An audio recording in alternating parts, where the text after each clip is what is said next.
You know, my whole life has been about, oh, you're so childlike. Oh, you and your woo-woo. Oh, you and your conspiracy theories. Oh, oh my goodness. Can't you live in the world of reality? You know, it's been like that my whole life as long as I can remember. And as I got older, it just got worse and worse and worse. Now, I just don't give a flying fuck, to be honest with you. I'm too old to be caring about what anybody really cares about me or what I think about my experiences, what I've done, how I've lived. I've lived. That's one thing, and I'm still living. But, you know, I can't help but want to share with this one experience that I had because it was triggered a couple of days ago back into my memory, and I felt like, you know what, this may be important for me to share. So I said, all right, let's go for it. Well, in the late 80s, I was a commercial makeup artist. I hadn't gotten into film yet. I was just starting out. And I was fortunate enough to get a gig, a weekend. I think that probably was my first time, like, being away at a job doing makeup and hair. And it was for psychic commercials. Okay, so it was a weekend, and I was supposed to be like knocking off a whole group of commercials with different mediums and tarot readers and people, you know, who did different things like Reiki and things that people had never really heard of before. But at that time, metaphysics was big, and, you know, anyway, there was an interest, and people were making money off of people and their psychic abilities or not. Because that weekend, I really got a chance to see who the real deal was and who wasn't, because I'm an empath, and so it's easy for me to spot a fake. But anyway, that first day, it was the travel day, and then work, sleep, get up, do another day, go to sleep, get up and go home. Okay, so it was a long travel. I remembered that because it was in Pittsburgh, Pennsylvania, and I lived in New York. And it was way up in the mountains, secluded. There wasn't really much of anything up there. It was really beautiful. And I remembered when I got into my hotel room and I looked at this gigantic picture window from wall to wall. You could just see the mountain range go on forever, and there was nothing there. And I'm a stargazer, so all I kept thinking about was, oh, I can't wait for tonight when I can look through this window and see this beautiful array of stars, hoping that it was going to be a clear night. Anyway, that day, while I was working, I met all these incredible people. Some, like I said, some were cool and some were fakes, but I did meet one person in particular, a male, who was very angelic, very gentle, very soft-spoken. He was very different from everybody else in the crowd, that was for sure. And when he sat in my chair, I couldn't help but ask, you know, I didn't understand what his modality was, and he said he did body work. Never heard of body work before. I heard of massage, but body work was what he explained to be was a method of being able to touch certain areas in the body that trigger past events that could be positive or negative or traumatic or whatever. And so it's almost like you get a pre-warning when you have body work done, and a massage as well. But I'm just saying, with body work, they let you know that there could be a moment when, you know, you may relive something traumatic and you may cry or feel the pain of it, or you may be holding the pain in that particular part of the body, and that's why they call it body workers, because they work on that trauma and they help you to release it, not just through the massage, but through the emotion that's attached to it. Very interesting, extremely, extremely interesting. So he noticed, he said, "Are you in pain?" And I said, "Does it show?" He says, "Well, I can feel it." He said, and I said, "Yes, I am." He said, "Menstrual?" I said, "Yes." He said, "Bad cramps?" I said, "Yes." He said, "I can help you with that if you like." I said, "Really?" He said, "If you trust me." He said, I can do some body work tonight after work. I can come to your room and I can help you. And I can even teach you." And he says, "Do you have a partner?" I said, "Yes, my husband." He said, "Great, I can teach you even some things that he can help you with when you have these cramps, so to relieve them." I go, "Okay." So anyway, I'm just recently married, and I'm like, "Oh my goodness, how do I explain this to my husband? I consented to have someone come to my room tonight."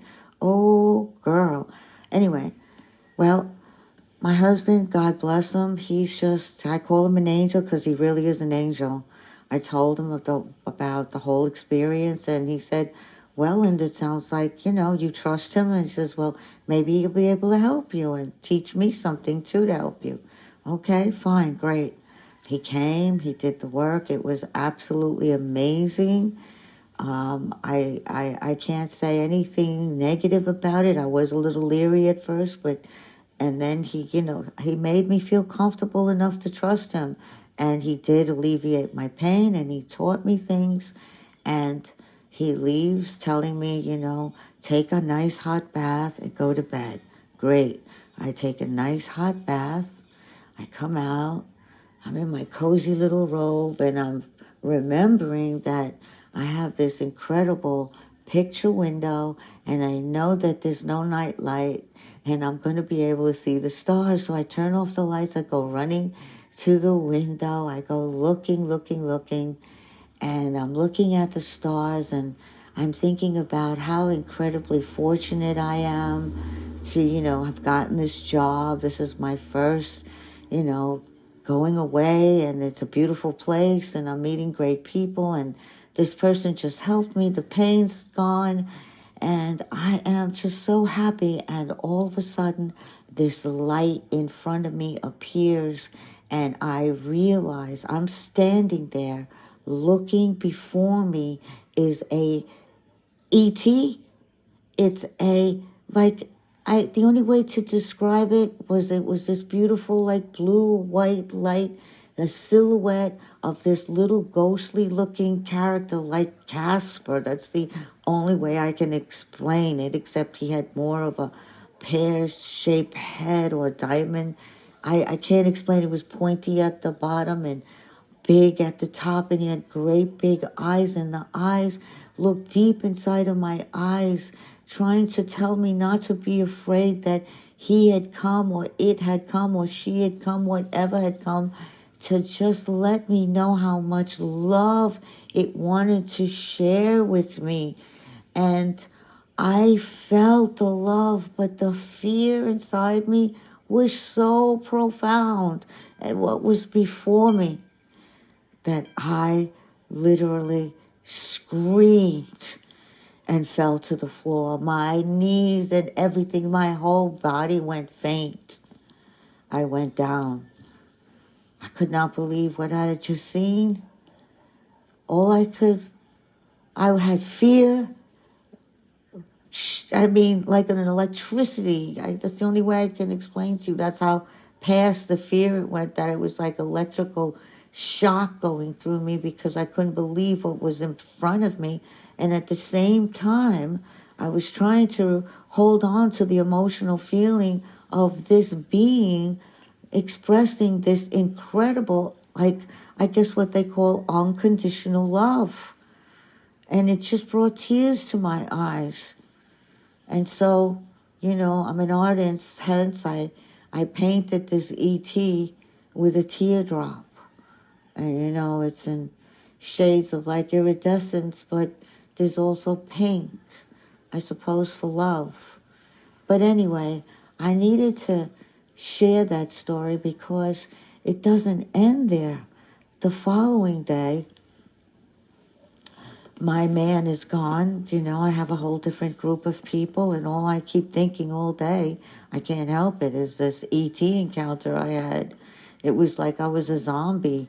I went through the ritual of working, but when I finally got to my hotel room that night, oh my God, I took a bath, you know, trying to calm down, and put my little cozy robe back on again, and I turn off the lights and I go, Linda, you know, maybe this whole thing was your imagination.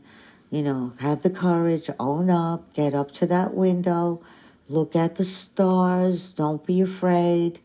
And if truly this being really did come to you last night, and if this being is truly still here with you, it will make another appearance to you when you come up to that window.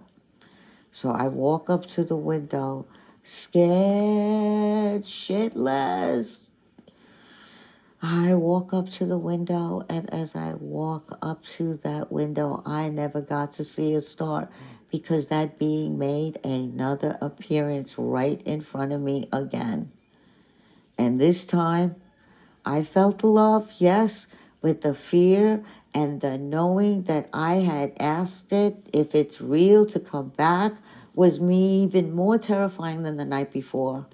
I really fell to my knees. I was past screaming. It was not, it was like internal. It was again the shock of, and the electrical bolts going through me, the fear, the reality of that this being was real, and it was on the other side, the other wall. And it could probably come through the wall for all I knew.